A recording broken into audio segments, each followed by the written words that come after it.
Welcome. Today we're going to be adding fractions with unlike denominators.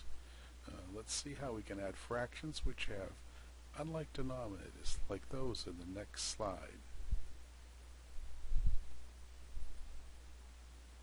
Let's say we were to add two fractions, 3/8 plus 2/5. What we can do first is multiply the denominator of the 8 times the numerator on the 2/5. We get 16. Then we multiply the denominator of 5 times the numerator of the 3 and 3/8 and get 15. And we multiply the 8 times the 5 and we get 40 for our denominator.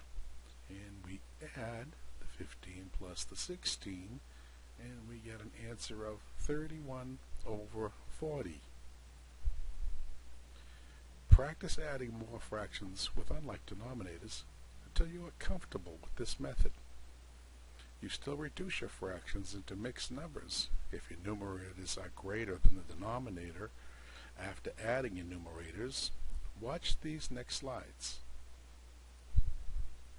Adding 2/3 plus 5/8, we're still going to multiply 3 times the 5, 15, 8 times the 2, 16, and then multiply 3 times the 8 for 24 for our denominator. And we end up with 31 over 24, which is an improper fraction we want to reduce to a mixed number. The final answer is 1 7/24. What about subtracting fractions with unlike denominators? This is done exactly the same way as addition, only you subtract the numerators after multiplication. Watch these next slides. 2/3 minus 5/8. I'm going to multiply 3 times the 5, 15, and multiply the 8 times the 2 for 16, and multiply 3 times the 8 for 24.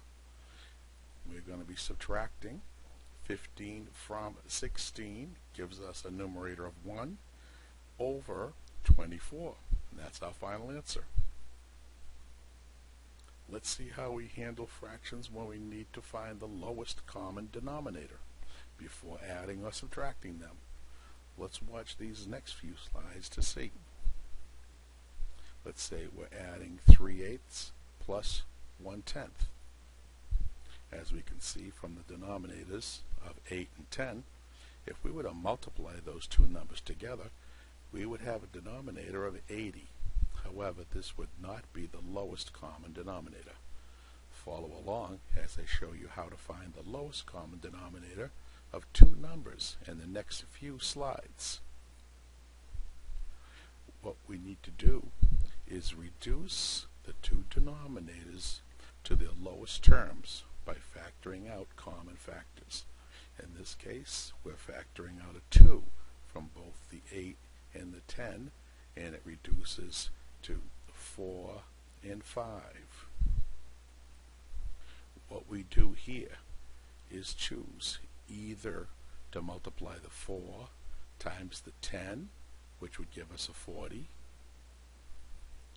or you could choose to multiply the 5 times the 8, which also gives us the 40.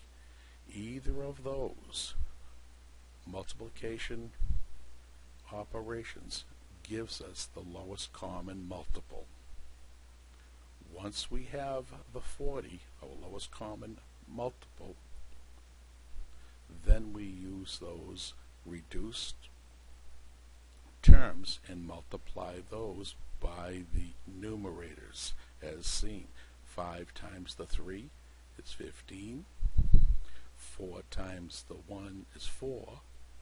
And we add 15 plus 4 over the 40 equals 19 over 40. Subtraction, when looking for the lowest common denominator, is done in the same way as addition, only you subtract the numerators. Watch the next few slides for an example.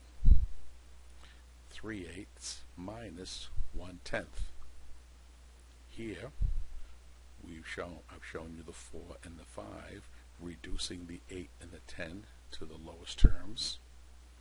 And as we did with the addition, we know that the 4 times the 10 will give you the 40, or the 5 times the 8 would give you the 40. Then we carry on. 5 times the 3 is 15. 4 times the 1 is 4. And we're going to subtract 15 minus the 4 over 40 equals 11 over 40. Practice using these steps the next time you need to add, subtract fractions with unlike denominators. Thanks for watching.